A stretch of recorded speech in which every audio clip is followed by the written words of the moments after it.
Olá, boa noite. Como vai? Tudo bem? Meu nome é Marisete Orheim, sou professora formada pela Universidade Federal de Goiás. Trabalho na educação desde a década de 90.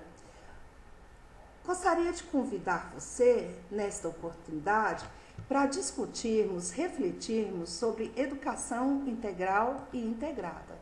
Você conhece o programa Mais Educação, criado pela Portaria Interministerial número 17 de 2007 e regulamentado pelo Decreto 7.083/10?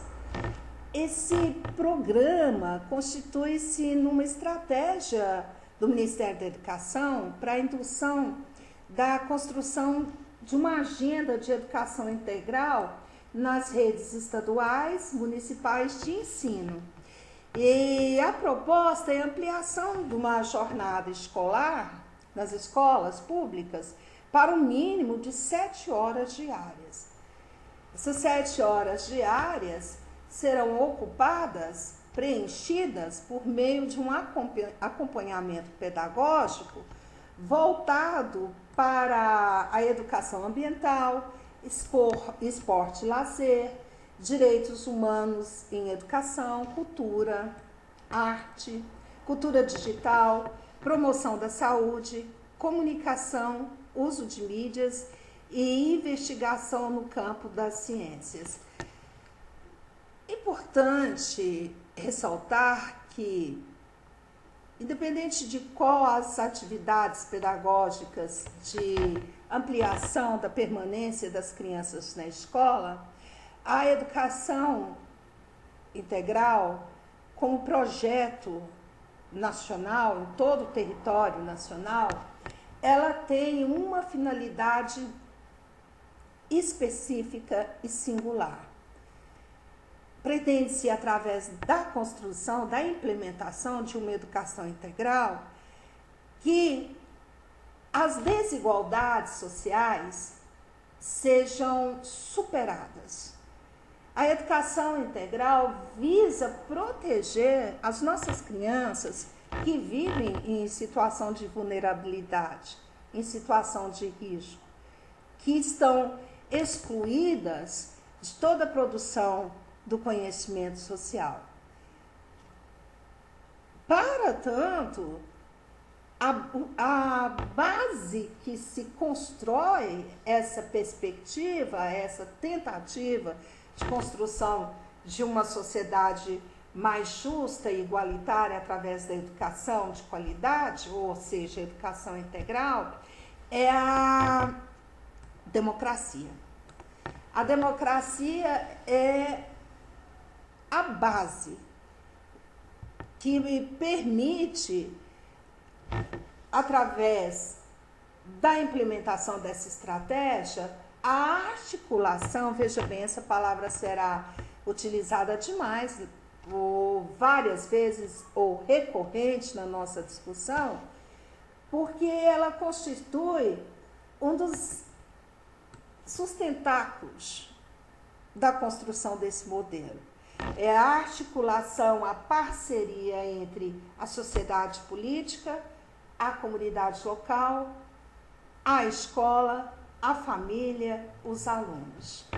Mas, para aprofundarmos essa questão, eu escolhi como arcabouço teórico um livro organizado pela Universidade Federal de Goiás, que traz para o curso de Educação Integral e Integrada a formação de um arcabouço teórico dado pela compilação de vários textos na tentativa de auxiliar, de instruir os educadores compromissados com o projeto de implementação da escola de tempo integral. Para tanto, como recurso pedagógico, o livro, visto que é uma compilação, uma organização de vários textos que discutirão os aspectos intrínsecos da educação integral, optou-se pela divisão do livro em 3 eixos de reflexão. O primeiro eixo, nós encontraremos a reflexão sobre educação integral e a cidade, práticas pedagógicas como práticas sociais. Então, toda a discussão que nós realizaremos parte primeiro sobre pensar o que é uma educação integral. Depois pensar como essa educação integral se relaciona com a cidade. E se essa educação se relaciona com a cidade, como se dão essas práticas pedagógicas? Essas práticas pedagógicas, evidentemente, são práticas sociais? Se são, quais são os elementos percebidos ou quais são os elementos que possibilitam a realização dessas práticas sociais? Portanto, o que nós temos a pensar inicialmente é a discussão que se faz como pano de fundo sobre os desafios impostos à educação integral e também aos desafios que esta impõe às políticas públicas. No cenário entre a articulação entre a sociedade política, a sociedade civil, as propostas do governo, eu queria pensar ou convidar a você a perceber que a sociedade, a comunidade, os profissionais da educação, a escola como um todo, o alunado, os familiares, os agentes de gestão pública, as agendas do governo, as políticas de consolidação e enfrentamento dos entraves da educação para a implementação da educação integral, ocorrem para estes agentes, para esses atores, escola, comunidade, governo, programas, como uma possibilidade de construção da sociedade democrática. Nós pensamos nessa sociedade democrática não isoladamente da perspectiva histórica. Quando falamos de educação integral, nós não temos a ideia ou o entendimento que a educação integral é um fato histórico novo. Não. Na história da educação, já várias tentativas, vários modelos foram realizados na promoção. Veja bem, estou falando da educação voltada para a transformação da sociedade, numa sociedade mais justa e menos díspare na apropriação da riqueza gerada socialmente. Mas agora, nesse momento, a educação integral, ela surge com a articulação desses setores. Esses atores são os protagonistas desse cenário onde emerge a educação, a proposta de educação integral. Sem a participação, sem a articulação desses atores, não será possível a construção dessa tentativa, dessa proposta de implementação de uma educação de qualidade através da educação integral.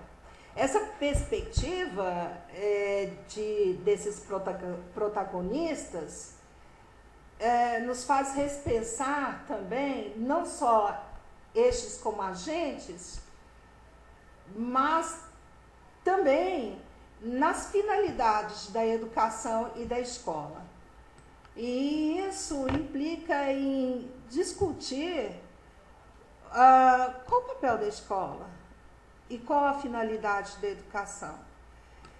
se discutirmos isso, nós também precisamos discutir a recriação de políticas públicas destinadas verdadeiramente à construção de uma educação de qualidade. Mas não só a construção de políticas públicas, a recriação de propostas ou de políticas. Nós temos que refletir também na recriação das nossas próprias práticas pedagógicas. Então, é um caminho que nós estamos trilhando, que nós estamos iniciando. E esse caminho, à medida que nós formos construindo esse projeto de articulação social em prol de uma educação de qualidade, nos trará vários desafios. À medida que esses desafios forem sendo construídos, surgirá também a necessidade de refletirmos sobre as nossas práticas. Voltando ao livro, o primeiro eixo, Reflexões sobre Educação Integral, ao analisar o contexto histórico de desenvolvimento da educação integral, observa-se que, mesmo sendo a educação integral um ideal, portanto, ela ainda não se concretizou, como eu havia falado, ela é um processo em construção. Atualmente, nós vivemos um momento favorável para o surgimento das condições objetivas de fato para a construção dessa proposta de transformação através da educação. Mesmo que a educação ainda não tenha se materializado, hoje a sociedade brasileira vive um momento histórico muito favorável para chamar à existência os agentes históricos que possibilitarão essas manifestações concretas através da participação. Quais são os elementos que favorecem ou favoreceram o surgimento, então, da proposta de uma educação integral e integrada? O principal elemento foi a realização de um debate nacional sobre educação, realizado em 2008 em Brasília, com vários agentes representantes de várias esferas. O Conselho Nacional de Dirigentes da Educação, a Confederação Nacional de Trabalhadores da Educação, dirigentes de ONGs, gestores públicos se reuniram para discutir a possível formulação de um projeto pedagógico para a educação. Se nós estamos pensando em implementar um novo modelo, um novo paradigma, uma nova estrutura de educação, obviamente que nós temos que pensar no projeto político-pedagógico. E esse seminário nacional tinha esse objetivo: discutir o projeto pedagógico da educação integral e também apontar as finalidades e objetivos desse modelo. Porém, nesse texto, o autor chama a atenção para que não é possível, para a compreensão de que não é possível se falar de uma educação que integre comunidade local e políticas públicas a partir das necessidades geradas na própria comunidade, pensar a elaboração de um projeto pedagógico a não ser na própria comunidade, a não ser pelos próprios agentes. O texto chama atenção para essa questão. É preciso considerar que o projeto político pedagógico tem que nascer da própria comunidade, porque é na comunidade que nós encontraremos as especificidades históricas de cada local. não só históricas, mas como culturais, econômicas, políticas, sociais, e é possível percebê-las cristalizadas, quase como cristalizadas nas lutas e reivindicações dessas comunidades, nos movimentos sociais, nas carências dessas comunidades.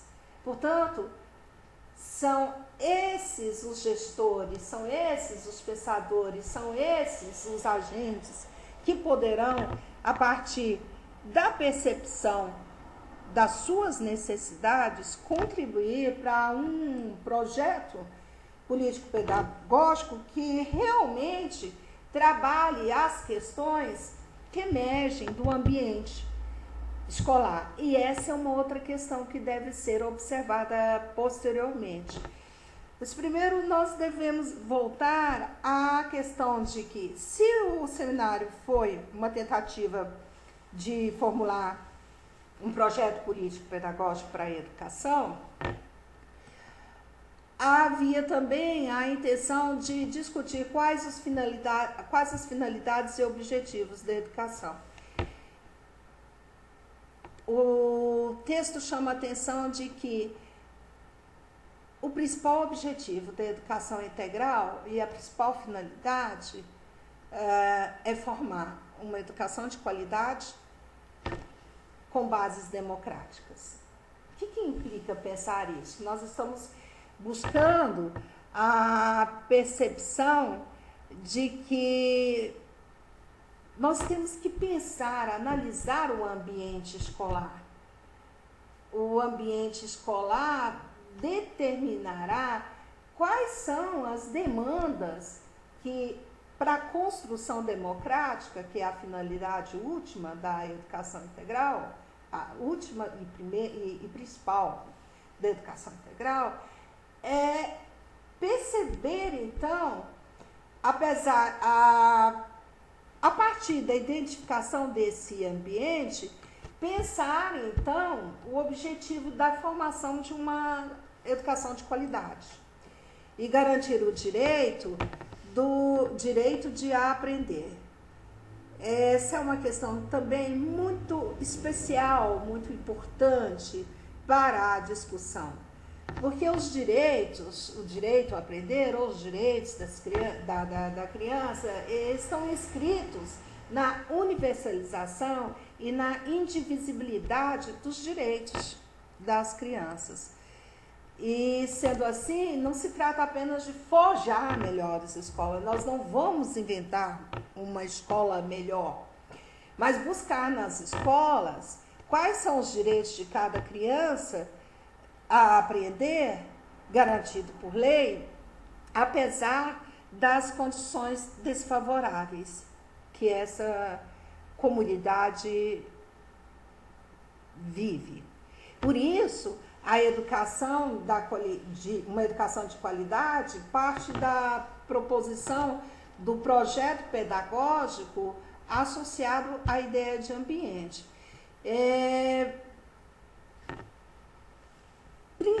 fundamental perceber qual o impacto do ambiente na vida do aluno, como o ambiente escolar marca a trajetória da existência desse aluno. Mas pensar o ambiente é pensar também a escola. E de que escola, afinal de contas, nós estamos falando? Em qual contexto social, econômico, encontra essa escola a que pretendemos uma educação como prática social, ou seja, uma educação integral? Nós estamos falando de uma escola que, historicamente, vem marcada por processos de desorganização interna. Desorganização interna, marcada pela orfandade dos seus professores, no que diz respeito a planos de carreiras e salários justos. Estamos falando também de uma escola que possui ambientes estanques, que dificultam o trabalho coletivo, não só internamente, mas também que dificultam o diálogo com a qualidade. Nós podemos até guardar algumas exceções, mas nós temos que salvar a regra. Pensar a educação integral como prática que coletivamente constrói caminhos para resgatar, para propiciar uma sociedade mais justa e igualitária, requer de nós a compreensão de que nós já temos um aparato jurídico, legal, institucional que viabilizam, que permitem essa prática no ponto de vista jurídico legal. E nós vemos esse aparato legal através da Constituição Federal, nos artigos 205 e 227, o Programa Mais Educação, Portaria Interministerial 17/2007, o Decreto-Lei 7.083, de 27 de maio de 2010, que integra as ações do Plano de Desenvolvimento da Educação, o Estatuto da Criança e do Adolescente, o ECA, a Lei de Diretrizes e Bases da Educação, o Fundo de Manutenção e Desenvolvimento da Educação Básica e Valorização do Profissional da Educação, a Portaria 873, de 1º de julho de 2010, e o financiamento integral da educação, o financiamento da educação integral, perdoe. Todo esse aparato jurídico legal é condição sine qua non para a construção dessa ação intersetorial entre Ministério da Educação, Ministério do Desenvolvimento Social e Combate à Fome, Ministério da Ciência e Tecnologia, Ministério do Esporte, Ministério do Meio Ambiente, da Cultura, Ministério da Defesa, enfim, esses ministérios trabalhando intersetorialmente no combate às desigualdades econômicas, às desigualdades educacionais. Não combate à desigualdade econômica, o combate às desigualdades educacionais no intuito de oferecer uma educação de qualidade que promova, então, uma sociedade mais justa e aberta que permite o acesso de todos ao mundo do trabalho. Dessa forma, nós precisamos, então, pensar a educação integral e integrada a partir de reflexões que sinalizem para a exigência desse novo modelo. A educação é assumida como um compromisso social e os diversos atores estão articulados entre as políticas públicas e a ação coletiva, baseados nestes princípios que eu acabei de citar, de intersetorialidade e complementariedade. Porém, apesar de todo esta articulação, esse aparato jurídico legal, nós devemos considerar alguns fatores que são expressos principalmente em relação aos índices de expansão da oferta de ensino e aos índices de qualidade da educação. Nós assistimos que a oferta de ensino entre os alunos de 7 a 14 anos obteve um aumento considerável. Porém, contrariamente à expansão da oferta de ensino, a qualidade da educação oferecida não acompanhou a expansão da oferta. Esse dado pode ser comprovado em qualquer pesquisa sobre a qualidade da educação. Nós não temos ainda uma educação de qualidade. E essa crise de qualidade é fruto de um modelo econômico excludente historicamente. Historicamente, essa exclusão foi desenvolvida. Esse modelo gerou um exército de crianças em situação de risco social. E essas crianças em situação de risco social não serão inseridas na fase adulta no mercado, no mundo de trabalho. Porque o mundo de trabalho hoje, ele exige uma capacitação técnica e tecnológica de qualidade. Não podemos pensar que um exército de crianças excluídos do processo de pertencimento, de participação, de convivência com práticas educativas realmente de qualidade, ou podemos pensar que essas crianças em situação de vulnerabilidade poderão, na fase adulta, conseguirem êxito nas suas vidas pessoais. Por quê? Porque a educação, ela, para garantir a qualidade, ela precisa ser fruto da aliança de uma articulação entre todos os personagens sociais. Para construir essa escola de qualidade, preciso pensar que essa articulação é uma forma de associar, interagir os saberes sociais aos saberes produzidos nas escolas.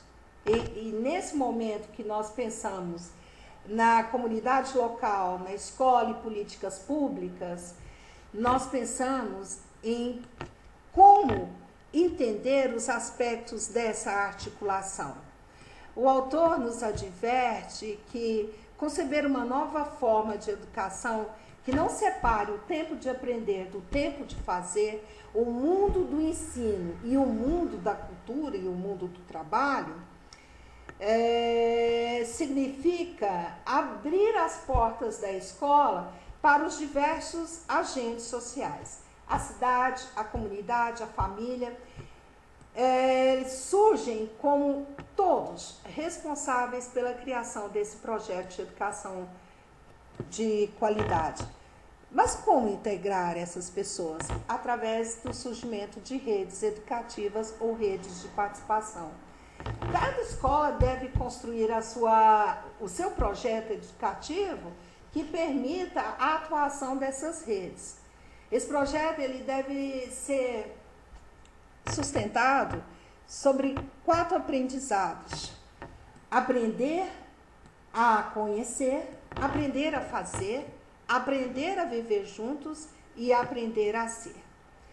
Esses 4 aprendizados abrem as portas da escola para os agentes entrarem, participarem do cotidiano da escola nas trocas de experiências e saberes, mas para além de adentrar a escola também rompe os seus muros e invade outros espaços além da sala de aula. E aqui, nesse momento, é que surge a percepção da necessidade de uma cidade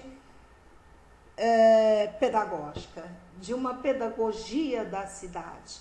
Essa pedagogia reconhece a cidade como uma possibilidade educativa, onde essa possibilidade educativa nasce dos parques, dos museus, dos espaços históricos, nas praças, nos equipamentos urbanos e etc. Nesse momento, a cidade descobre os alunos e os alunos descobrem a cidade. Descobrindo o sentido mesmo de desvelar, de trazer à luz o que estava obscuro, de revelar o que estava oculto e invisível. E à medida que esse desvelar e esse descobrir acontece, com o mesmo tempo, no mesmo tempo que se descobre os saberes diversificados, esses saberes diversificados são apropriados por aqueles que não percebiam, não conheciam a existência desses saberes, estavam excluídos da apropriação desses saberes. Consequentemente, ao apropriar esses saberes percebidos, realizados nos parques, nos museus, nos equipamentos urbanos, na ocupação dos espaços urbanos, como ruas e etc., antes inexistentes, também a percepção da identidade social e cultural de uma comunidade, de um povo, de um país. Outro aspecto dessa visibilidade é que a cidade também toma ciência da existência desses cidadãos. Não apenas as crianças descobrirão a cidade, mas a cidade também perceberá as suas crianças. Eu gostaria que você pensasse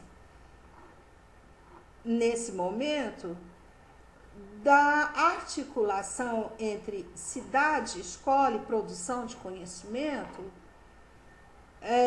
como isso é determinante para a formação dos nossos alunos, para a compreensão desses alunos como sujeitos que nos parece estarem excluídos ou como inexistentes da apropriação, da participação desses saberes. Portanto, a pedagogia da cidade ou a cidade pedagógica é a possibilidade de ampliar o universo de saberes e através da troca. Porque à medida que os alunos se relacionam com a cidade e a cidade se relaciona com os alunos, existe a produção do conhecimento.